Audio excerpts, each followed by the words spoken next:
নমস্কার, জয় শ্রীকৃষ্ণ, রাধে রাধে। কি সুন্দর লাগছে, দারুণ লাগছে। চাল কুমড়া দেখতে পাচ্ছেন, 3 পিস নিয়েছি। মাঝখানে এটা ফাঁকা করে নিয়েছি। এটা চাল কুমড়া, কিন্তু লাউ নয়।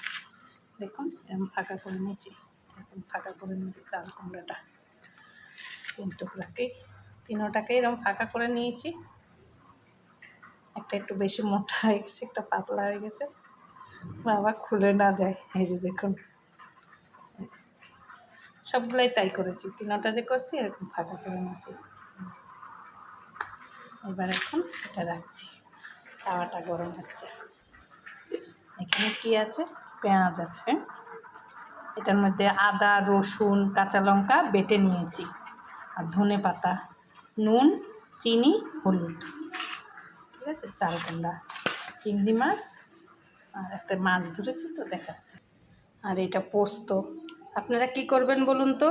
আমার মতন যদি অল্প পোস্ত তো মিক্সিতে বাটা যায় না, আমার মতন গুঁড়া করে রেখে দেবেন। 150-200 গ্রাম পোস্ত এনে গুঁড়া করে রেখে দেবেন। এই দেখুন, আমি গুঁড়া করে ফ্রিজে রেখে দিয়েছি। কিন্তু এই দেখুন পোস্ত, কেন অল্প পোস্ত মিক্সিতে বাটা যায় না, তাহলে শিলনোড়া লাগে, একদম পাউডারের মতন হয়ে যাবে। শুকনা মিক্সিতে বেটে রেখে দেবেন ফ্রিজে।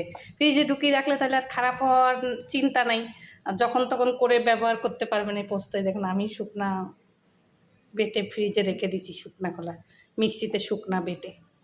এই যে এখন ব্যবহার করতে পারছি, সুবিধা হয়েছে। একটু নারকেল বাটা হলে ভালো হতো। এটার মধ্যে সব দিয়ে দেবো, এই যে এগুলো সব আছে এর মধ্যে দিয়ে দেবো।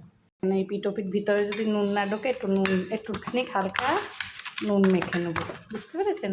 বাইরের দিকটা, ভিতরের দিকটা যে জিনিস থাকবে চিন্তা নাই, ওই জন্য একটু হালকা নুন মেখে নেবো, তাহলে জিনিসগুলোতে নুন ঢুকে যাবে। চাল কুমড়া, সরষের তেল দিয়ে চিংড়ি মাছটা মেখে নিচ্ছি।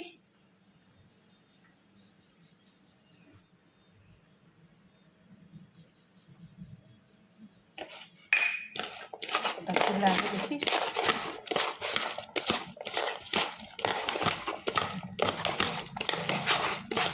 নারকেল হলে ভালো হতো, নারকেলটা যেই বাটি আছে, বাটি ইচ্ছা করে নারকেল দিলে এটা অন্য স্বাদ হয়ে যায়। আর এটা পোস্ত করছি তো এটা অন্য স্বাদ হবে চাল কুমড়া ভাপাতে।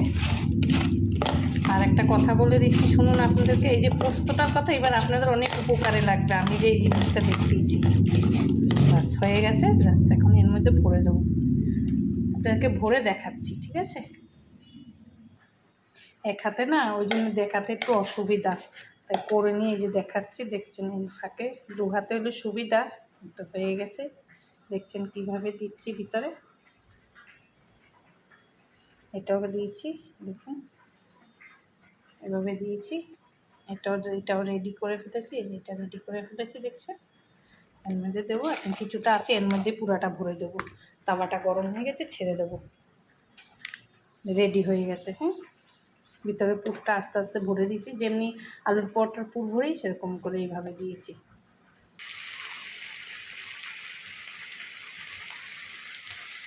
যেভাবে মাছ পাতুরি হয় সেভাবে হবে মাছ চাল কুমড়া ভাপাটা। একদম কম আছে ঢেকে দেবো ছিলাম। হ্যাঁ, এখন ঢাকনাটা ওঠাবো।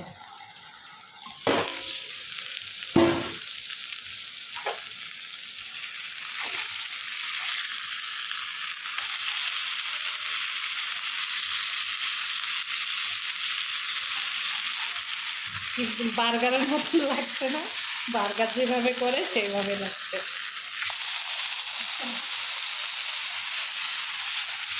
একদম বার্গার সাইজের হয়েছে। ঠিক আছে, এটা একটু বাদে দিতে হবে। ঠিক আছে, আস্তে আস্তে কমাতে হবে। ঠিক আছে, হয়ে গেছে। আবার ঢাকা দিয়ে রাখলাম, সেটা দেখায়নি কিছু জিনিস। একবারে 1 হাত 2 হাত হলে কত সুন্দরভাবে দেখাতে পারি, 1 হাত তো এখন একটু গ্যাসটা বাড়িয়ে দিচ্ছি, এই জন্য একটু হচ্ছে।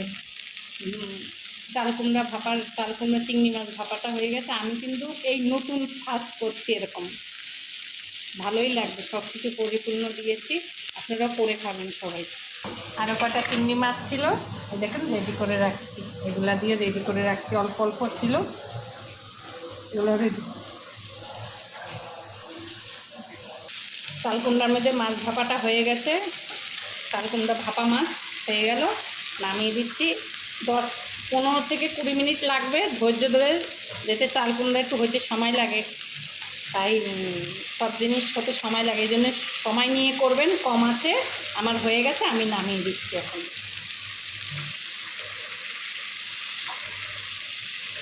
প্রবাসী ভাইরা যে যেখান থেকে দেখেন আমার ভিডিওটা লাইক কমেন্ট শেয়ার করবেন। আমার টুলু দেবনাথ ইউটিউবেও দেওয়া থাকবে, আমার টুলু দেবনাথ ফেসবুকেও দেওয়া থাকবে, আপনারা যেখান থেকে খুশি দেখে নেবেন। সবাই ভালো থাকবেন, রাখি, নমস্কার।